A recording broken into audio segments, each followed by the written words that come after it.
L'actualité automobile. Faites le plein. Un parcours bien contrôlé. C'est le Guide de l'auto. La référence depuis 1967.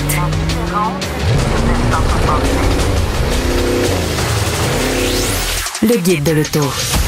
Le balado du Guide de l'auto. Une présentation du Guide de l'auto. Le livre le plus vendu au Québec. C'est la grosse nouvelle de la semaine, les gars. Absolument. Oui, absolument. On commence l'émission comme ça.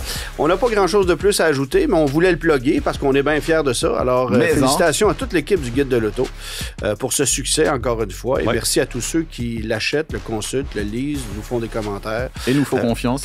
Il nous faut confiance, effectivement. Merci beaucoup. Alors, bienvenue à un énième balado du Guide de l'auto. Cette semaine, il y a beaucoup d'actualités. Oui.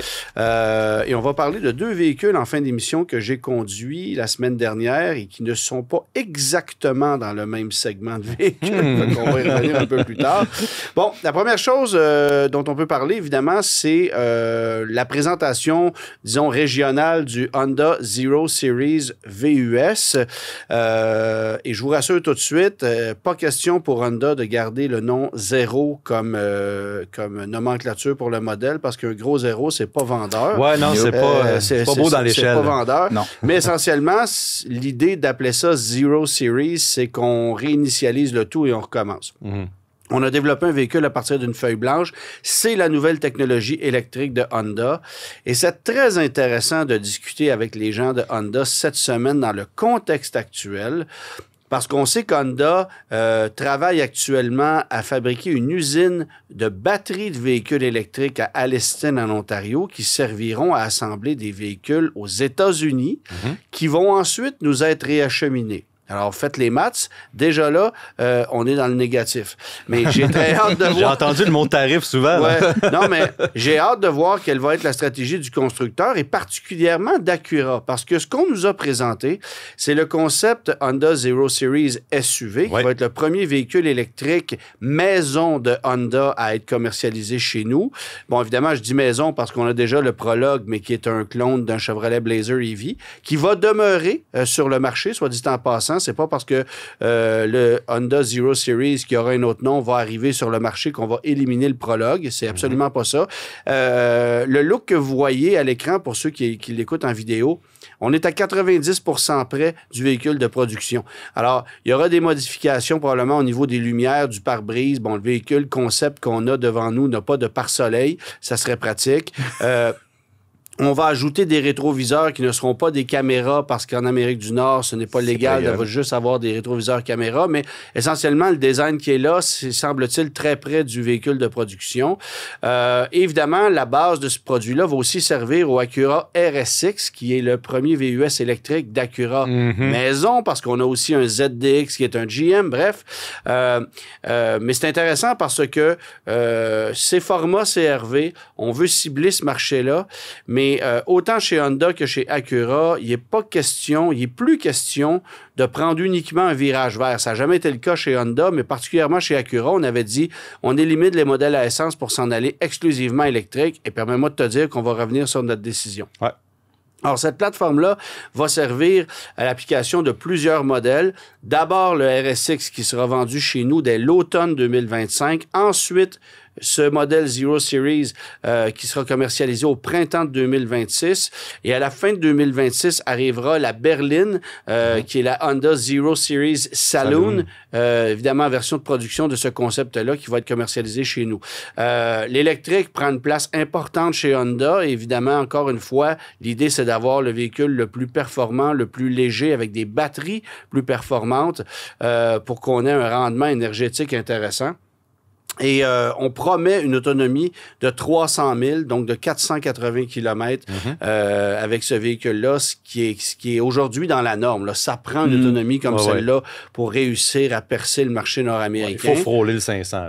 Là, mais en même temps, les questions sont sur le bout des lèvres concernant l'avenir des modèles électriques, comment on va positionner ces produits-là, contre qui on va se battre. Est-ce qu'on a vraiment l'intention d'en vendre ou est-ce que c'est un véhicule de conformité? Moi, je pense que c'est beaucoup plus que ça, parce que forcément, tu ne peux pas lancer un véhicule d'envergure dessiné à partir d'une feuille blanche pour en vendre quelques centaines. Non, puis regarde, c'est une logique, là, ce que tu décris, c'est une logique nord-américaine. C'est un véhicule qui va très probablement être commercialisé en Chine, qui partout à travers le monde. Voilà, donc là, il y a des pays où il n'y a pas d'instabilité de questions quant à l'avenir de l'électrification. La Chine, ils ont embarqué au taquet. Donc, c'est un véhicule mondial. Donc oui, c'est un véhicule qui a de l'avenir et c'est certain que Honda va continuer à s'impliquer là-dedans. Mais nous, on a une petite vision un peu nord-américaine et un peu compliquée en ce moment. Fait, voilà, donc c'est tout. Oui, mais particulièrement dans le cas d'Acura, parce qu'Acura, c'est nord-américain. Acura, oui. Mais encore une fois, c'est le jeu des plateformes. Une fois que tu as une plateforme qui est performante, pertinente, tu peux la décliner un peu comme tu veux. Tu l'appelleras comme tu le voudras. Voilà. Ça va. C'est un véhicule qui va être assemblé aux États-Unis.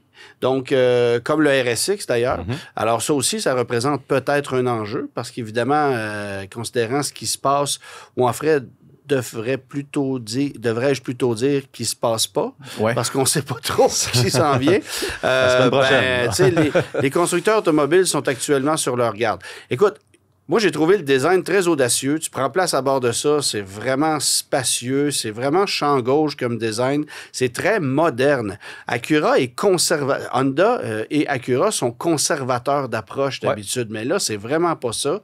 Et ça n'a rien à voir avec le Prologue en termes de design non plus. Donc, j'ai très hâte de voir le modèle de production, comment on va le positionner. J'ai déjà vu quelques commentaires passer sur le fait qu'il y avait des cute designs qui provenaient du Élément. Bon, on peut peut-être se poser des questions à ce niveau-là. C'est un peu capillotracté, là. Oui, c'est ça. mais enfin, bref, on va voir ce modèle-là arriver et probablement dévoilé dans les prochains mois pour être commercialisé au printemps l'année prochaine. Mais d'abord, ça sera le lancement du RSX qui va utiliser la même technologie que ça. Comment est-ce qu'on va modifier ça? Comment est-ce qu'on va jouer la carte en Amérique du Nord pour rivaliser un Tesla Model Y, exact. Et je te dirais que le timing n'est pas pire. Parce que en ce moment, il y a quand même des acheteurs de Tesla qui regardent ailleurs un peu, là, si on se fie à ça. On parle de Tesla, on peut peut-être glisser un mot sur ce qu'on a entendu cette semaine. C'est-à-dire avis aux vandales qui avaient l'intention de faire du vandalisme sur des voitures Tesla ou sur des concessionnaires Tesla. Donald Trump est allé d'une révélation choc en disant « Ceux qui vont faire du vandalisme sur les voitures Tesla seront envoyés en prison salvadorienne. » Rien de moins. Sur son compte de réseau social, il aime ça, garocher des phrases comme ça. C'est très controversé, mais c'était le département de la justice, en fait, qui avait affirmé que les vandales pourraient courir une peine de 20 ans. Puis là, après ça a été ajouté par le président sur Truth Social que j'aimerais ça les voir dans une prison salvadorienne, puis ils font mal à Elon Musk, ils font mal à Tesla. Il y a conflit d'intérêts un peu partout, mais c'est quand même... Puis pendant ce temps-là, le Cybertruck perd également des morceaux de stainless. Ils sont tout rappelés, en fait, aux États-Unis. Là, c'est 46 000 unités, je pense, qui sont rappelées. En fait... C'est ça ce qui m'impressionne le plus dans cette nouvelle-là. C'est qu'ils en ont vendu 46 000. Quand même. Le Cybertruck, c'est un exosquelette en dessous des panneaux d'acier inoxydable. Et beaucoup de panneaux d'acier inoxydable qui sont collés sur cet exosquelette-là. Et les adhésifs qui ont été utilisés changent la température, etc. Ça perd leur propriété. Alors, il faut qu'ils trouvent une solution à ça. Ils vieillissent mal, ces adhésifs. Oui, c'est ça. Fait que c'est pas c'est des panneaux de carrosserie. On appelle ça des panneaux de carrosserie. Oui, il y a toute une espèce de structure en dessous de ces panneaux d'acier inoxydable-là, mais ça cause des problèmes pareils si ça revole sur l'autoroute. N'empêche, des boulons, ça fait quand même la job. Ça fait la job. Des rivets et des boulons, là, ça vieillit pas mal mieux. Tu peux même les mettre en stainless si tu veux, ça va... Ton sur ton, c'est merveilleux. C'est ça, c'est magnifique. Du côté de chez Ram, Tim Kucinski s'est allé d'une révélation cette semaine en mentionnant qu'on voulait ramener des camions à meilleur prix parce qu'on a admis qu'on n'était pas dans la course côté prix face à la compétition. C'est intéressant quand même. Ben quand même. De la même que Doug Osterman, c'est le CFO chez Ram qui est le responsable, l'argentier si on veut. Puis on sait que les finances sont un petit peu précaires en ce moment dans le groupe Stellantis at large, là, si on peut se permettre l'expression. Mais on a affirmé que oui, avec la disparition du Ram classique, en fait, c'était quelque chose qui était intéressant pour renflouer les coffres. Puis là, maintenant, on a enfermé la semaine dernière, de sources sûres, qu'on allait avoir un retour du MI. Donc, il y a une possibilité d'avoir une camionnette plein format moins dispendieuse si on utilise le bon vieux Pentastar et le bon vieux MI. Puis s'insérer là, et servir là, les clients qui ne veulent pas payer des fortunes pour la camionnette. Je pense à peu près 1 an et demi, ils avaient annoncé le Rampage. Ça fait longtemps qu'on n'en a pas parlé. C'est ça, là, tu fais... ça aussi, c'est pareil, c'est un véhicule qui est déjà C'est plein de changements de décision en ce moment. Avec le départ de Carlos Tavares, avec le repositionnement de la marque Ram aux États-Unis, avec les changements... Mais ça date pas de Tavares, c'était pareil quand c'était juste FCA. Il repositionnait la marque aux 3 mois. Donc, ça, c'est quand il n'en lançait pas une nouvelle pour l'éliminer 2 ans après. Là. Voilà. C'est ça. Exactement. On change d'idée assez souvent là, du côté de chez Stellantis, mais il faut surtout trouver des bonnes idées parce que rien il faut faire des pick-up parce que puis aux États-Unis, je pense que Ram va se concentrer sur expliquez-moi comment ça se fait qu'il n'y a pas encore de Dakota. Là. Je veux dire, GM a son Colorado, Ford a son Ranger, le Toyota Tacoma se vend bien, Nissan fait des bonnes affaires avec le Frontier. Je veux dire, il y a un marché. Ce n'est qu'une question de temps. La United Auto Workers a fait un communiqué qui allait en Illinois avoir un assemblage d'une camionnette intermédiaire. Donc, on n'a pas les détails. C'est en 2027, selon ce qui a été communiqué, mais ça s'en vient, là. Mais on me dit à l'oreille qu'on est 10 ans en retard. Là. C'est exactement ça. Tout à fait d'accord. Chevrolet a relancé les Colorado Canyon en 2015, puis Ford a réagi à retardement en 2019 avec le Ranger. Fait que c'est pas comme si on n'était pas au courant qu'il y a quelque chose qui se passait, là. Il y a des moyens jambons qui n'ont pas pris de décision là-bas. Là. Puis c'est pas un Jeep Gladiator qui va réussir à rivaliser à 80 000 $, qui va réussir à rivaliser avec un Colorado. Ça marche pas. Là. Fait que ça prend ça. Puis pour poursuivre dans le moment Stellantis de la semaine, on peut parler de vente de Fiat parce que la Fiat 500, ironiquement, se vend moins bien au Québec qu'en Colombie-Britannique, dans un marché qui est beaucoup plus petit. Et en fait, faut pas rigoler parce que au BC, c'est une voiture qui se vend très bien. Pourquoi? Parce que on a l'impression que le BC a laissé tomber les crédits gouvernementaux pour véhicules électriques, mais ce n'est pas totalement vrai. C'est vrai pour les véhicules de 50 000 $ et plus et pour les gens qui ont un revenu familial de plus de 80 000 $. Mais dans le cas de la Fiat 500, tu t'adresses à une clientèle qui est moins fortunée et elle est vendue au PDSF sous la barre des 50 000. Donc, toujours admissible à un crédit. Et puisque Stellantis met de sa poche actuellement 9 000 $ de rabais sur l'auto, si tu viens ajouter le rabais de la Colombie-Britannique, ça commence à être sérieusement alléchant comme prix. Parce que là, tu oscilles dans les 27, 28, 29 000 $ pour une voiture neuve et tu as des promos de location qui sont vraiment imbattables. Donc, on en vend presque 2 fois plus en Colombie-Britannique qu'on en vend au Québec actuellement. Et ça m'amène à mentionner que, tu sais, moi, je suis beaucoup les réseaux sociaux, je regarde les publicités, les stratégies de concessionnaires. J'ai l'impression que Fiat Canada a juste lancé la serviette et a décidé de laisser la job aux concessionnaires pour vendre leur voiture. Il n'y a personne qui a le même programme de location. Faites ce que vous voulez. Alors, tu as des autos à 299 par mois, à 25 $ par semaine, à 74,95 par semaine. Tu as des autos vendues à 29 995. Tu sais, il y a toutes sortes de façons de les annoncer. La vérité, c'est que si vous décidez de louer une Fiat 500 en ce moment, au PDSF, en incluant les rabais de Fiat, la voiture coûte autour de 34 000 $ et en location, 36 ou 48 mois, parce que c'est exactement le même paiement. Donc, louer 36 mois et garantie 3 ans. C'est 418 $ taxes incluses par mois sur 3 ans, 0 comptant, avec une allocation de 12 000 km par année. Pour une citadine, c'est correct. Ouais. Mais en fouillant et en regardant les promotions de concessionnaires, j'ai fait les calculs de plusieurs trucs. Il y a des concessionnaires, là, vous êtes à 370, 360, 355 $ par mois, zéro comptant, taxe incluse pour la même offre. Ça veut dire qu'on vient rajouter du comptant. Et la meilleure offre que j'ai trouvée, c'est en faisant l'équation, parce que c'était pas présenté de cette façon-là. On présentait par une mensualité par semaine avec un petit comptant.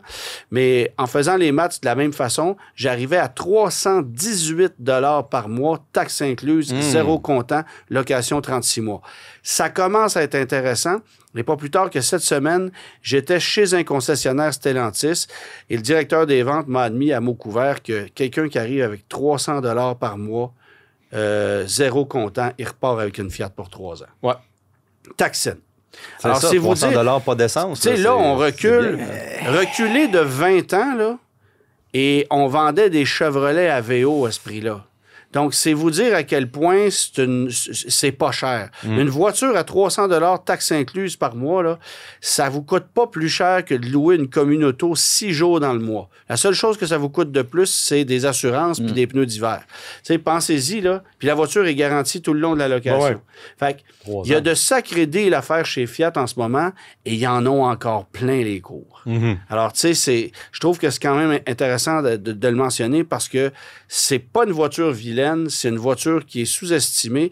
Et comme tout le monde est laissé à eux-mêmes pour vendre ces bagnoles-là de la façon la plus maladroite au monde, ben, il faut peut-être passer le message d'une meilleure façon parce que visiblement, les concessionnaires Ram qui sont habitués de vendre des Grand Cherokee, des Wrangler puis des 1500, ben, sont pas habitués à faire de la promo.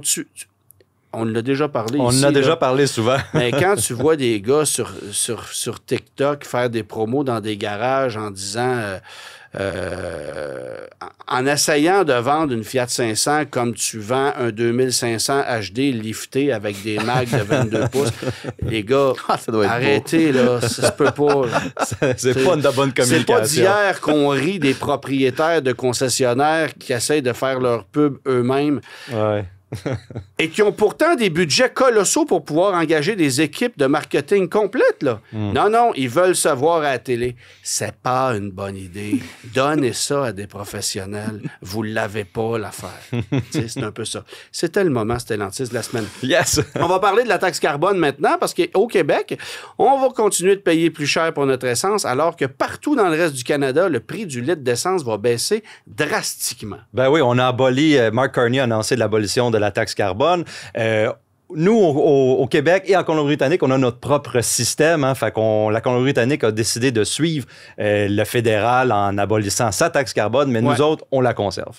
Et essentiellement, ce que ça veut dire, c'est que le prix du litre d'essence à l'échelle canadienne devrait baisser en moyenne de 18 sous le litre. C'est quand même pas rien.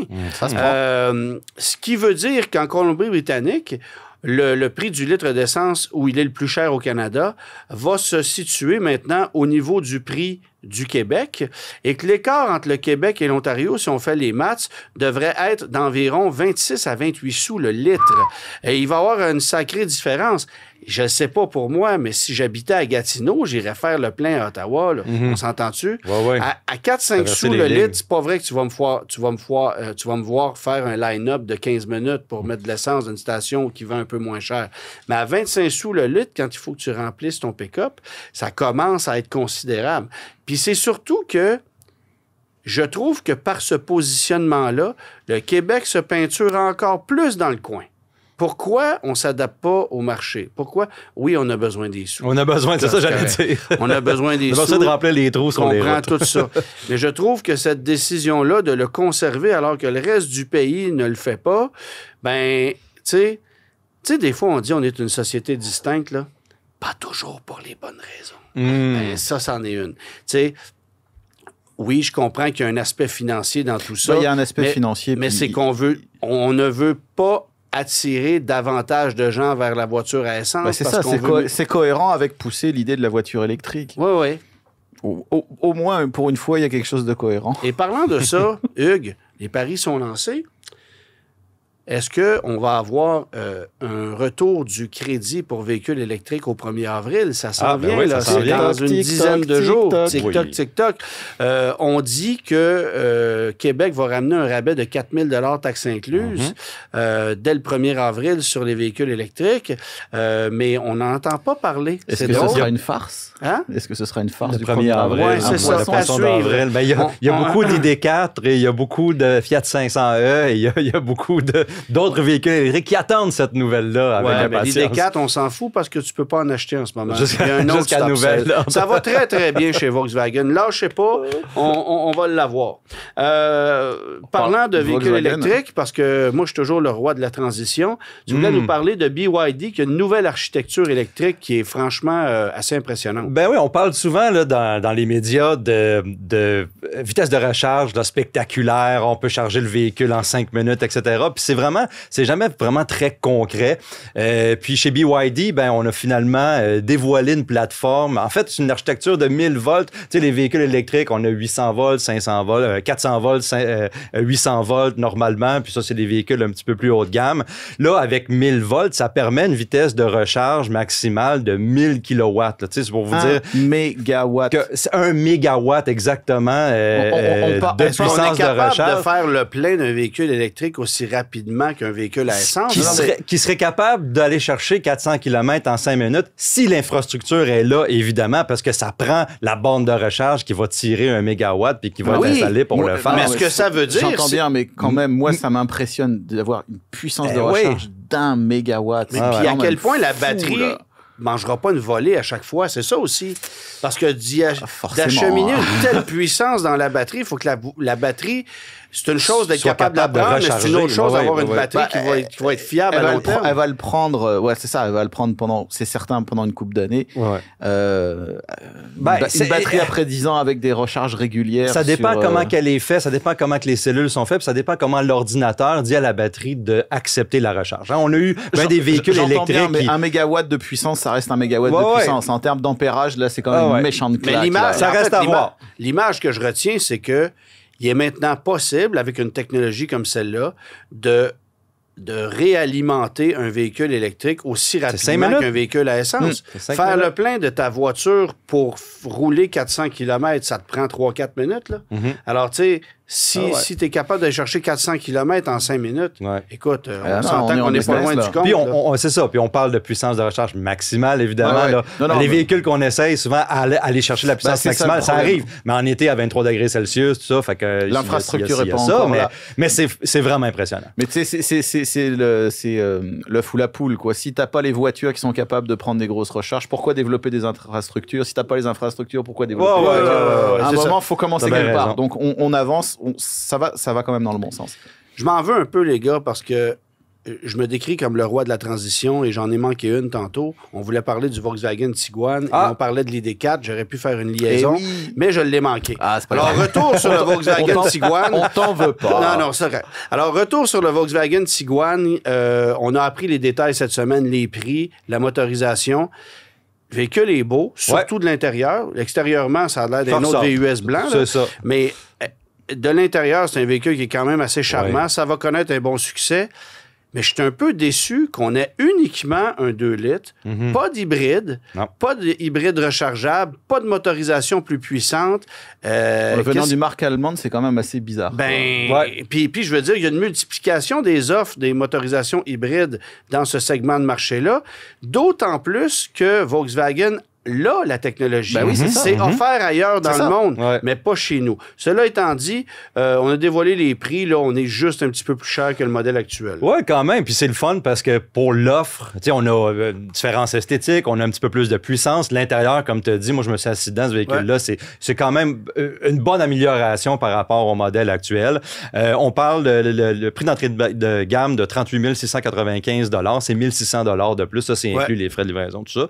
Et puis, jusqu'à au modèle Highline, qui est 49 695, c'est un bon de 2000 $. Fait que je regarde, on a déjà vu des bons pas mal plus gros pour des véhicules qui restaient pareils. Fait que c'est quand même une bonne offre. Là, mais on a besoin d'être agressif, puis en même temps, tu peux pas vendre un véhicule dans ce segment-là 4000 $ de plus que le compétiteur. Ah non, c'est ça. Le compétiteur, ben, il n'y en a pas juste un. RAV4, CR-V, Tucson, Sportage, nomme-les, il y en a énormément. Ah non, c'est un méchant Volkswagen a de la misère avec ses électriques en ce moment, mais on n'a pas le choix d'admettre qu'en Amérique du Nord, le Taos, le Tiguan, l'Atlas, ça se vend très bien. Ouais, c'est très populaire. Alors, on ne veut pas échapper ça chez Volkswagen. En fait, on ne peut surtout pas se permettre de l'échapper. Ouais. C'est un peu la raison. Mazda, maintenant, dévoile une nouvelle technologie mécanique qu'on risque de retrouver dans la prochaine génération du CX-5. Oui, c'est ça. Le Mazda a fait une présentation, mais a affirmé qu'elle allait réorienter un peu ses investissements. On coupe dans les investissements pour les batteries et puis on veut viser un peu les partenariats puis la diversification de nos motorisations. On a déjà parlé de Skyactiv G. Skyactiv G, c'était un projet l'an dernier de nouvelles motorisations ultra efficaces.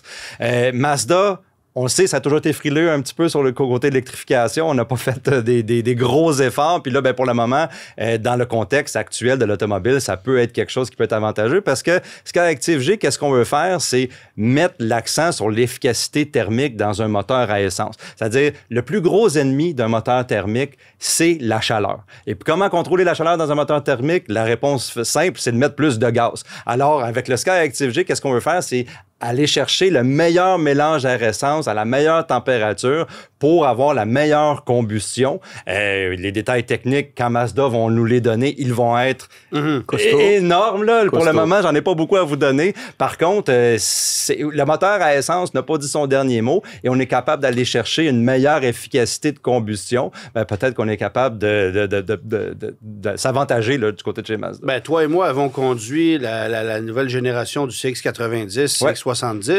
Le 6 cylindres qu'on propose là-dedans, compte tenu de la puissance, consomme rien. Ouais. Alors, il y a des 4 cylindres atmosphériques ou turbo-compressés de 2 litres qui consomment beaucoup plus que ce 6 cylindres en ligne biturbo. Pour moi, c'est une mécanique qui aurait dû gagner le prix de l'année. Oh, ouais, extrêmement bien équilibré comme moteur. De cette mécanique-là. Alors, non seulement elle est agréable, il y a une souplesse, il y a un couple intéressant, propre aux 6 cylindres en ligne, là, cette configuration-là, mais en plus, ça consomme très peu. Alors, tu sais, moi, je trouve ça super intéressant comme motorisation et très hâte de voir ce qu'on va être capable de faire avec un 4 cylindres qui utiliserait une technologie encore plus poussée que celle-là. Ouais. Ça va être bien intéressant. Et on continue avec Mazda parce que dès le 25 mars, vous allez retrouver sur la chaîne Amazon Prime une série télé, en fait, une série en 6 épisodes qui s'appelle First to the Finish. Et c'est une histoire entourant des filles qui font de la course automobile dans la MX-5 Cup aux États-Unis.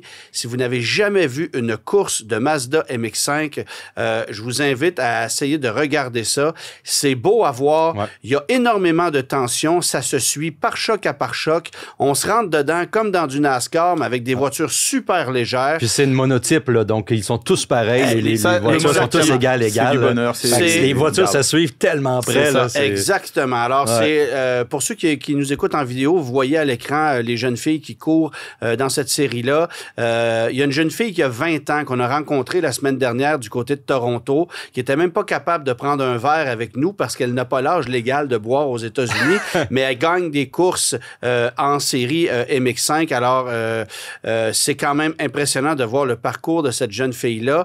Faut savoir que ces voitures-là sont complètement d'origine sur le plan mécanique, à l'exception de la transmission. On a troqué la boîte manuelle 6 rapports pour une boîte robotisée à 8 rapports qui est beaucoup plus rapide et résistante, mais il y a quand même une pédale d'embrayage. Alors, les passages de vitesse se font beaucoup plus rapidement, mais il y a une pédale d'embrayage pour engager la première vitesse et après ça, tu le fais automatiquement. Wow. Voir ces bagnoles-là, c'est extraordinaire. Et pour ceux que ça intéresse, il y aura une course qui aura lieu au Canada cet été au mois de juillet du côté du Canadian Tire Motorsport Park. C'est en Ontario, MoSport pour ceux qui connaissent le circuit. Je serai de l'aventure parce que je veux aller voir ça physiquement. Cool. On a certains collègues qui ont pu se déplacer. Gabriel notamment qui est allé voir une course du côté Daytona, du circuit de Daytona. Ouais. Exactement. Alors c'est une course que j'aimerais bien voir tourner un peu plus plus au Canada, mais évidemment, le contexte fait en sorte que il y a plus d'intérêt du côté des États-Unis pour le moment. Mais j'ai été impressionné non seulement par la passion de ces filles-là, mais aussi par le spectacle en tant que tel, qui est vraiment intéressant. Alors, 6 épisodes qui seront diffusés dès le 25 mars prochain sur Amazon Prime. Le guide de l'auto. Hugues, à la chronique rétro, cette semaine, tu nous parles d'un camion dont le public aurait pu se passer. Essentiellement un camion qui n'était pas nécessaire. C'est le Chevrolet SSR. Ah, nostalgie quand tu nous tiens. Aphrodisiaque puissant, capable de faire passer toutes les pilules. Et comme tu le disais, presque toutes les pilules. Elle n'a pas réussi à transformer le SSR en succès. Pourtant, il s'agit de l'un des rares véhicules concept de l'histoire de l'automobile à être devenu un modèle de production, à l'image de la Corvette en 1953. Alors, comment commence l'histoire du Chevrolet SSR? Nous sommes en mai 99 et Wayne Cherry, vice-président responsable du design, souhaite réaliser un prototype qui soit une réinterprétation moderne du pick-up américain classique. Nous sommes à ce moment en pleine période de rétro design. Plusieurs thèmes sont alors explorés par les designers de GM. Mais ce sont finalement les esquisses de Doug Ungemack, j'espère que je le prononce bien. Probablement pas, mais c'est pas grave. Un designer de chez ASC, American Sunroof Company, spécialiste des capotes et toits ouvrants, qui sont retenus. Ce dernier est allé puiser son inspiration parmi les camions Chevrolet dits Advanced Design, produits de 1947 à 1955. Un premier modèle en mousse est réalisé en juin 99 et celui-ci est montré à la direction en août. La réaction est unanime. Pouvez-vous le faire pour le prochain salon de Détroit? Cherry hésite. Le salon est dans 4 mois, ce qui est extrêmement peu pour construire un prototype roulant. Finalement, il acquiesce. C'est le châssis d'un Chevrolet S10 qui sert de base au véhicule. Il reçoit un V8 de 6 litres développant 300 chevaux. Le toit rétractable en 2 parties est conçu par la compagnie ASC et le carrossier Karmann. Est-ce qu'on a eu le temps de dévoiler le concept au moment où on voulait le faire? Eh ben, l'équipe de Cherry réussit à tenir les délais et le SSR, pour Super Sports Roadster, se dévoile sous les projecteurs du Salon de Détroit en janvier 2000. Il s'agit d'un salon important pour GM car la corporation n'y présente pas moins de 12 concepts. Néanmoins, c'est le SSR qui devient la vedette. La presse l'adore et le public l'adore encore plus. GM a peut-être entre ses mains un home run. Mais personne ne croit vraiment qu'elle osera tenter ce que Chrysler a fait avec les Viper et Prowler. Pourtant, son plus ardent défenseur n'est autre que Rick Wagoner, le PDG de GM. Ça aide. Ça aide pas mal. Après ça, qu'est-ce qui se passe? On va devoir attendre pendant 7 mois. C'est le 9 août 2000 que Wagoner annonce officiellement à la presse que le SSR sera produit en série à partir de 2002. Quelques jours après, il conduit lui-même le concept au Woodward Dream Cruise dans les routes de Détroit. Bon, la base technique du SSR, évidemment, elle est partagée là, parce qu'on n'a pas développé un véhicule à partir d'une feuille blanche. Ben non. Les ingénieurs choisissent d'employer non pas la plateforme GMT 325 du S10 qui était utilisée dans le concept, mais plutôt la plateforme GMT 360-370 des Chevrolet Trailblazer et GMC Envoy qui seront lancés au millésime 2002. Les camions à empattement régulier utilisent la GMT 360 alors que les versions allongées font appel à la GMT 370. Le SSR repose sur une variante raccourcie et modifiée de la GMT 70, dit GMT 368, unique à ce modèle, avec un empattement de 2946 mm. Les rails principaux hydroformés sont reliés par 8 traverses transversales. Ce sont les designers Bill Davis et Glenn Durmizevich qui sont en charge du passage à l'industrialisation. C'est toi qui as décidé de les nommer, ces gars-là. Hein? Fait que si t'as de la misère, c'est de ta faute. C'est pour moi. La largeur des ailes posera un problème à l'emboutissage. Si dans les années 40-50, on savait produire des ailes larges, les méthodes modernes ne le permettent plus à un prix acceptable. Chevrolet devra donc développer de nouvelles techniques de production pour rester dans les coûts du projet. Grâce à l'utilisation de nombreuses pièces de série, le programme avance rondement et en août 2001, Rick Wagoner est au volant d'un exemplaire de pré-série de couleur jaune au Woodward Dream Cruise. Beaucoup de détails ont changé, mais les lignes n'ont pas été dénaturées, au grand plaisir des spectateurs de l'événement. Le SSR est maintenant prévu pour le millésime 2003. Un an plus tard, Wagoner conduit une version de couleur rouge, mais le modèle n'est toujours pas disponible à la vente. Bon, quand est-ce qu'arrivent les premiers exemplaires disponibles pour le public? Finalement, un premier lot de 25 exemplaires, appelé Signature Series, est fabriqué fin 2002, début 2003. De couleur ultraviolet, ils sont réservés à des événements. Le numéro 4 servira de pace car aux 500 000 d'Indianapolis en mai 2003, ou sont prêtés à des VIP.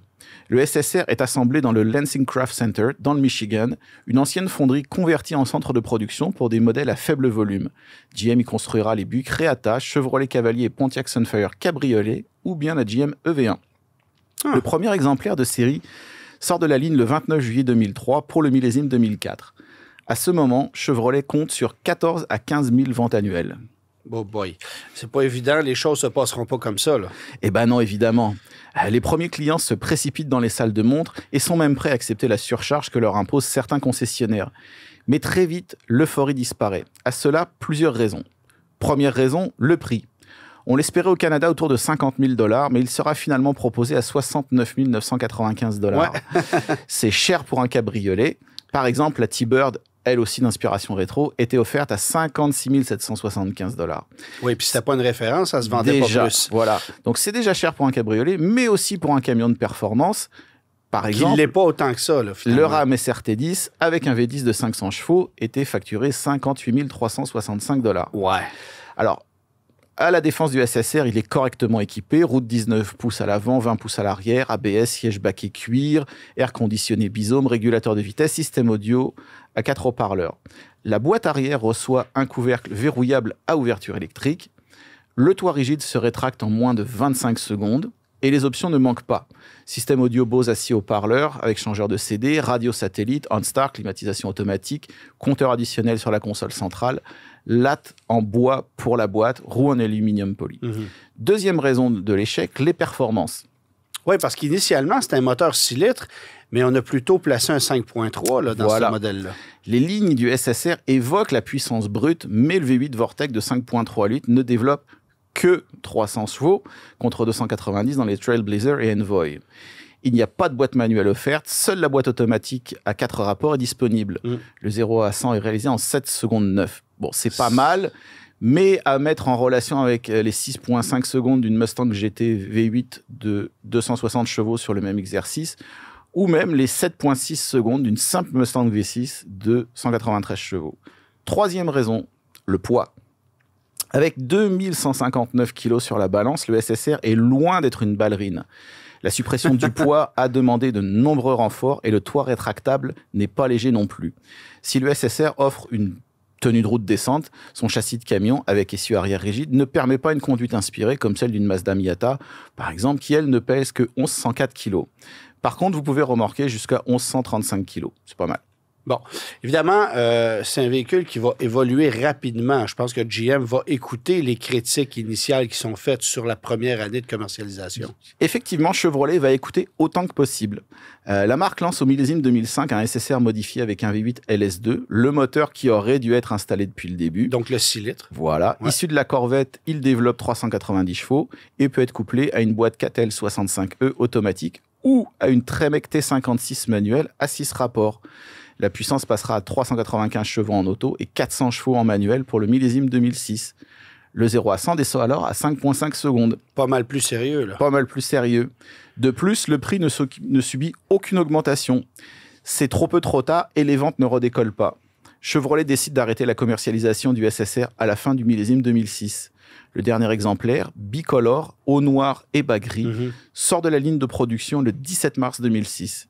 Il porte le numéro de série 24112 et partira dans la collection de GM. L'usine de Lansing sera ensuite fermée pour être démolie en 2008. Le SSR est un véhicule unique dans l'histoire, symbole du rétro design de la fin des années 90, du début des années 2000. Il reste difficile de lui trouver des concurrents directs. Pas vraiment un pick-up, pas vraiment une sportive, pas vraiment un roadster. Il est finalement un engin en recherche d'identité. À force de vouloir tout faire, il ne finit par rien faire vraiment bien. Et c'est probablement là son plus gros problème. Tu es spécialiste, Hugues, ces temps-ci, dans l'art de présenter des véhicules non genrés. On parlait la semaine dernière du Suzuki X90. Évidemment, le Chevrolet SSR, c'est un peu la même chose. La prochaine chronique portera sur quoi? Est-ce qu'on le sait? On ne le sait pas encore. On ne le sait pas encore. Merci beaucoup, Hugues. Les rudiments, les techniques, les conseils. Attachez votre ceinture, ça va aller vite. Le guide de l'auto.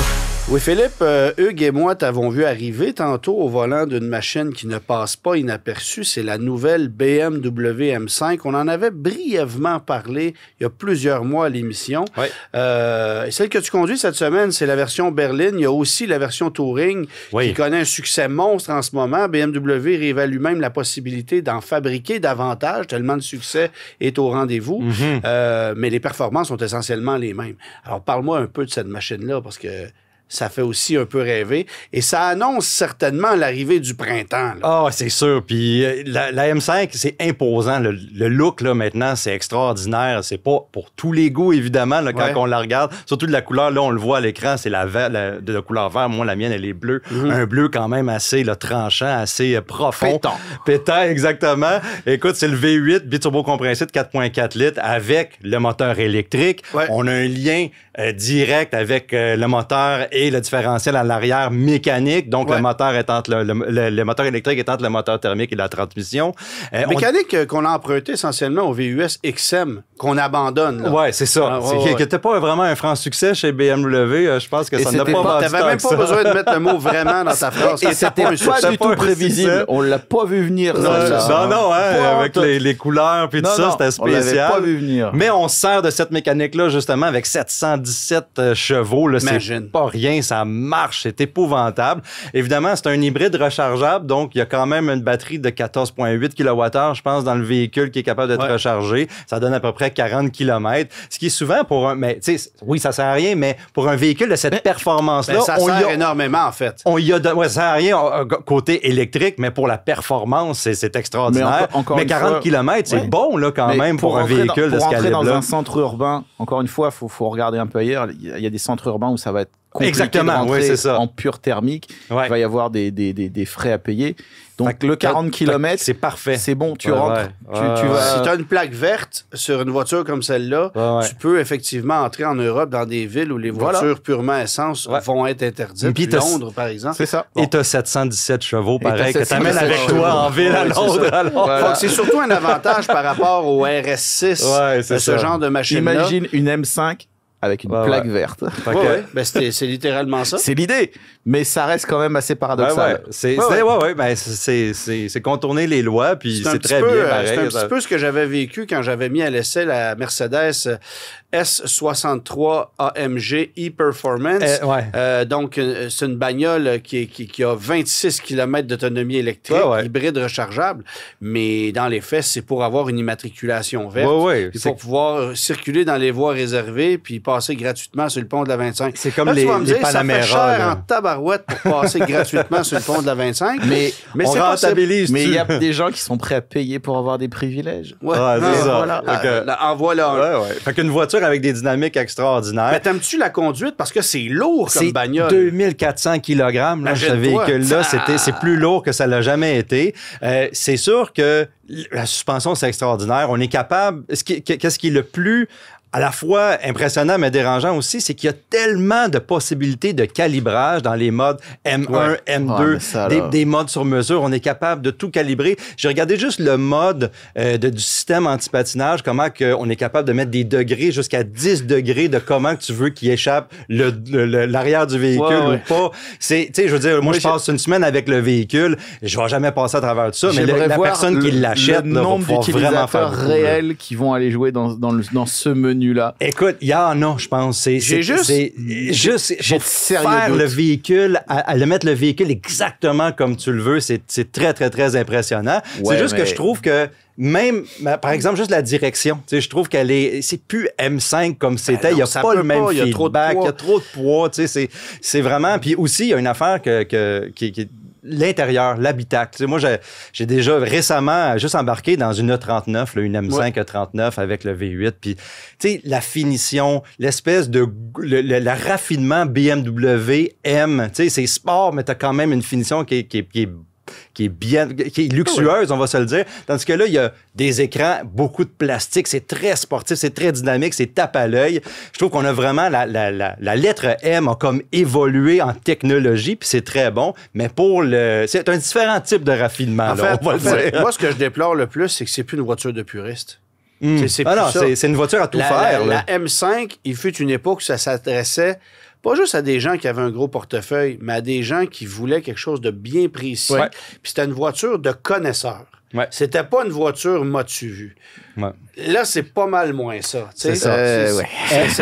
On met le paquet, mais franchement, je suis content que tu aies utilisé le mot m'as-tu vu. Ben, c'est vraiment ça, là. C'est vraiment ça. Et qui plus est avec la familiale.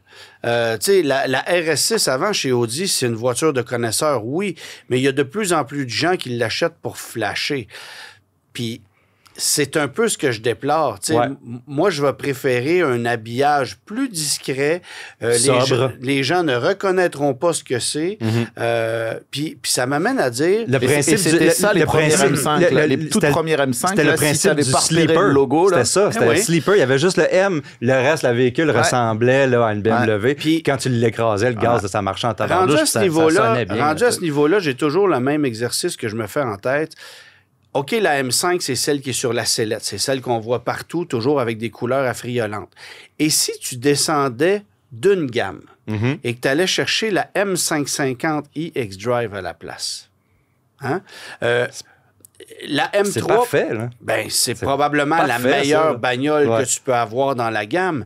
Moi, je regarde là, les M3 CS, les M3 Performance, tout ça. Prends juste une M3, 4 portes, pas de groupe performance, en boîte manuelle propulsée. Alors là, tu as une M3 un peu plus discrète, mais immensément plus le fun à conduire, qui est peut-être un tantinet moins performant. Et vraiment moins cher.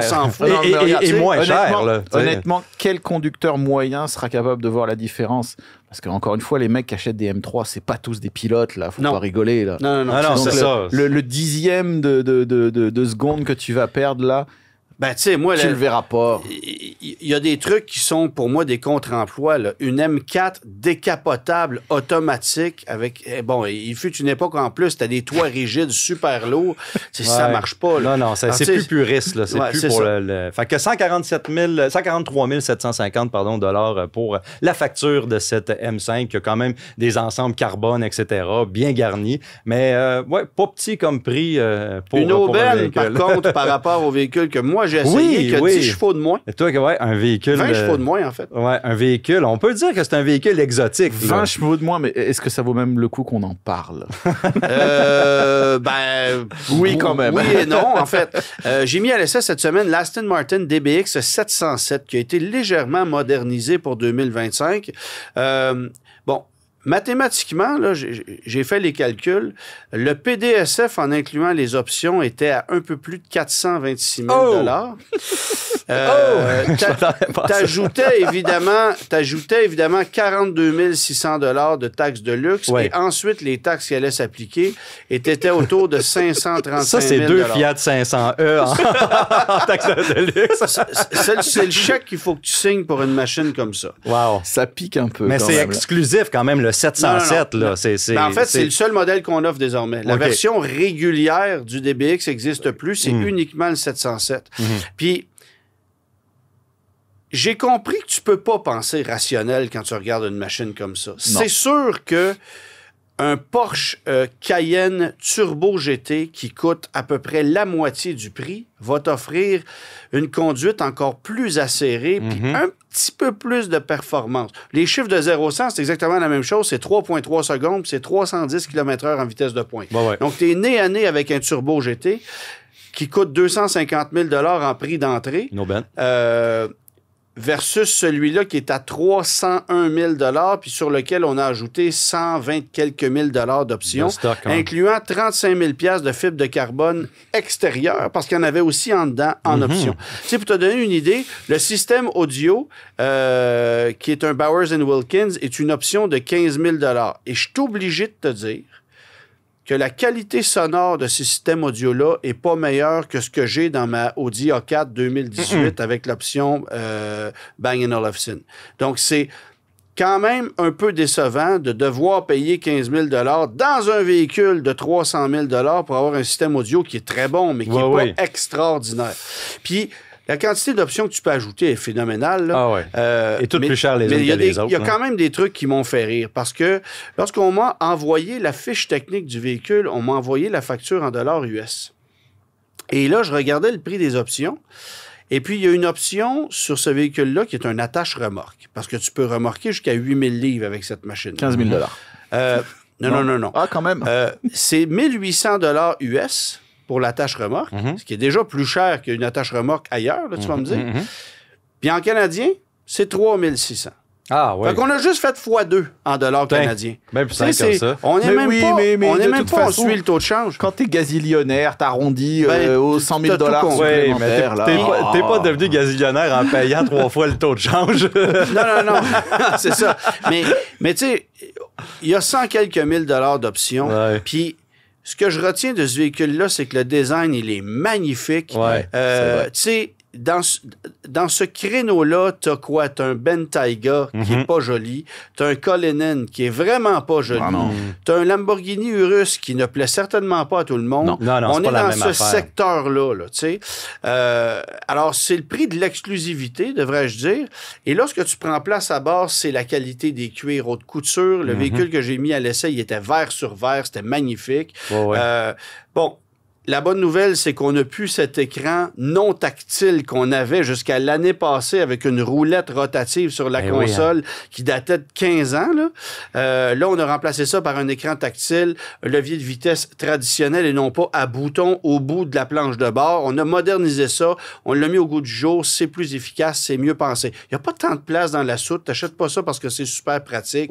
C'est vraiment, il faut que ce soit un coup de cœur. Chaussé sur des bottines de 23 pouces, du 325-35 ZR23 à l'arrière. Tu sais, sur les routes du Québec, là, pas ce qu'il y a de plus génial. Mais je suis obligé de te dire que la suspension pneumatique fait une sacrée bonne job. Et non seulement la suspension est efficace, mais elle recalibre constamment la caisse pour limiter le roulis, parce que c'est quand même pas un poids plume. Ironiquement, c'est pas plus lourd que ta M5, là, en passant. Mais c'est une machine qui a une maniabilité franchement étonnante.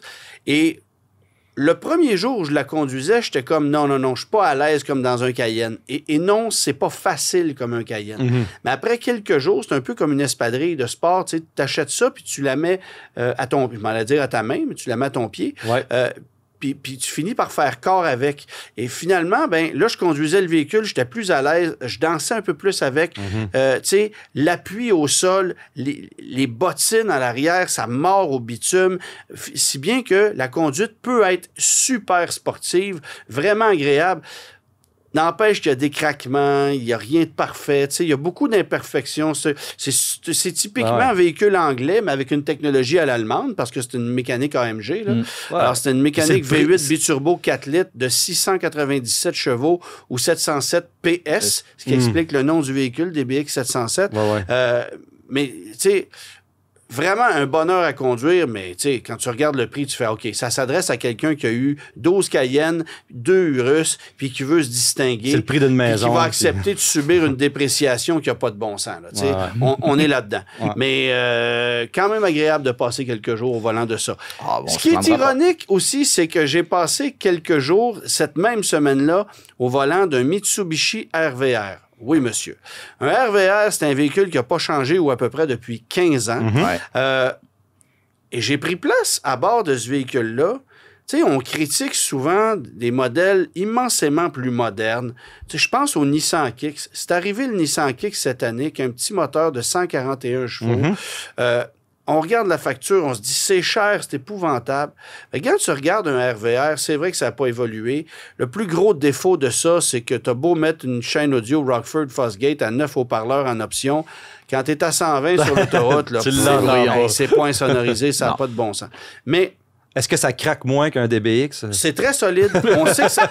Ben, ironiquement, oui. C'est ça, je l'ai comme la réponse. C'est très solide. Tu sais que ça va être fiable pendant 10 ans.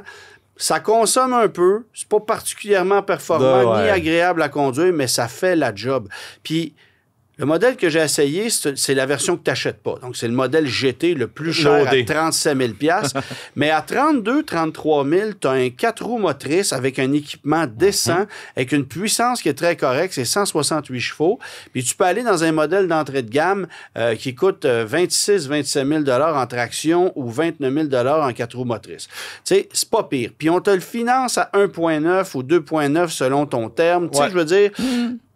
C'est garanti 10 ans. C'est garanti 10 ans sur le groupe monopropulseur, 5 ans, 100 000. C'est un achat rationnel. Mais la conclusion que j'en tire, c'est que j'ai l'impression d'être au volant d'un Suzuki. Tu te souviens, Suzuki, ce que c'était? C'était solide, c'était pas la machine de l'année, mais ça faisait encore la job. Non, puis tout le monde n'a pas besoin d'avoir les derniers écrans, les derniers trucs, les dernières fonctionnalités pour pouvoir se streamer sur TikTok, etc. Non, puis je te le confirme, tu l'as pas. Là. Mais non, mais justement, et c'est-tu vraiment un problème? Ben pour bien des gens, non. Ça manque. Et voilà. Il n'y a pas Apple CarPlay sans fil. Ça te prend un fil. Puis c'est un port USB, c'est pas un USB-C. Mais ça marche pareil. Un fil en 2025. Quelle horreur. Ce que je trouve quand même comique, c'est que quand tu regardes l'historique de ce véhicule-là, ça fait 15 ans qu'il est sur le marché. Puis c'est essentiellement une technologie qui est empruntée à la Lancer qui avait été lancée en 2007. La Lancer qui a été lancée. Puis ça utilise encore le World Engine. Et tu te souviens ce que c'est? Le World Engine, c'est un moteur qu'on avait développé et qu'on retrouvait sous le capot de la Caliber, du Patriot, du Compass, de la Lancer, de l'Elantra et du RVR. Et ce moteur-là roule encore sa bosse. De l'Avenger aussi. Oui, dans le modèle d'entrée de gamme. Bref, donc, tu sais, c'est un moteur qu'on a utilisé beaucoup, mais qui est d'une très, très grande fiabilité. Fait que c'est quand même une bonne nouvelle. Mais c'est aussi un véhicule qui a été vendu à travers différentes marques. Alors, aux États-Unis, on le vend sous le nom de Outlander Sport. À l'international, il est vendu sous le nom de ASX. Mais Citroën l'a vendu sous le nom de C4 Aircross. Et Peugeot le vend encore, je pense. Non, on l'a pas en plus, mais c'était un 4008. C'est ça. Alors, tu sais, c'est un modèle qu'on a vendu un peu partout, à l'international, fabriqué au Japon, et que tu peux obtenir livraison immédiate. Tu sais, c'est pas comme si tu arrives chez Toyota, tu veux une Corolla Cross, puis « Ah, monsieur, le taux est à 7,9, puis tu vas l'avoir dans 8 mois, puis tu n'as pas de choix de couleur. » Tu sais, il y en a, là. Il y en a. Mais ça se vend encore relativement bien. Ça se vend 2 fois plus que l'Eclipse Cross. C'est vous dire, bon, l'Eclipse Cross, ça, c'est un vrai échec, là. Mais le RVR, 15 ans après, je veux dire, tu peux rigoler du véhicule, tu peux t'en moquer. C'est sûr que si tu compares ça avec une Crosstrek, t'es pas dans le coup. Mais quand tu regardes le prix, puis l'offre par rapport à ce que tu obtiens, c'est vraiment pas bon. Non, tout à fait. C'est un bon tout à fait d'accord. Mais ça illustre surtout le fait que notre métier est rempli de diversité, parce que passer d'un DBX 707 à ça, c'est quand même un choc.